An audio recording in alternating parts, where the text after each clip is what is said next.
வணக்கம் எஸ்டிஎஃப்.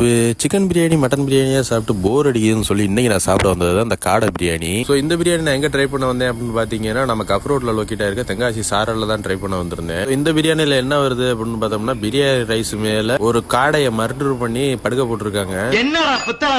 ஒரு எக்கு அப்புறம் ஒரு ரைட்டா வந்துருது இதோட காம்போவா. ஸோ அந்த காடையை பத்தி சொல்லணும்னா இது நல்லா சாஃப்டா வந்துருந்துச்சு. இதுக்குள்ள நல்லா மசாலாவும் நல்லா ஸ்டஃபிங்கா இருந்துச்சு. இதை மென்னு சாப்பிடும்போது அந்த மிளகு ஃபிளேவர் எனக்கு நல்லாவே தெரிஞ்சுச்சு. ஸோ அதுக்கப்புறம் பிரியாணி ரைஸ் வச்சு சாப்பிட்டு பார்த்தேன். பிரியாணி ரைஸுமே நல்ல டேஸ்டா தான் இருந்துச்சு. சோ மொத்தத்துல அந்த காடை பிரியாணியை பத்தி சொல்லணும்னா சோ கமிங் மண்டே பக்ரீத் வருது. பக்ரீத்துக்கு இவங்க என்ன ஆஃபர் கொடுத்துருக்காங்க அப்படின்னு பாத்தீங்கன்னா இந்த மாதிரி பாக்ஸ்ல உங்களுக்கு பிரியாணி காடை அதோட ரைட்டா எல்லாம் வச்சு கொடுத்துருவாங்க. $8 $9 ஒருத்தான பிரியாணியே இவங்க வெறும் 650 கொடுக்கறதா சொல்லியிருக்காங்க. அன்னைக்கு ஒரு நாள் offer, only take away, dining கிடையாது.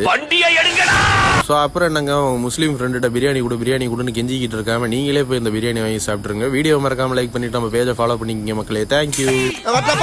அடுத்த பஞ்சாயத்துல மீட் பண்ணுவோம்.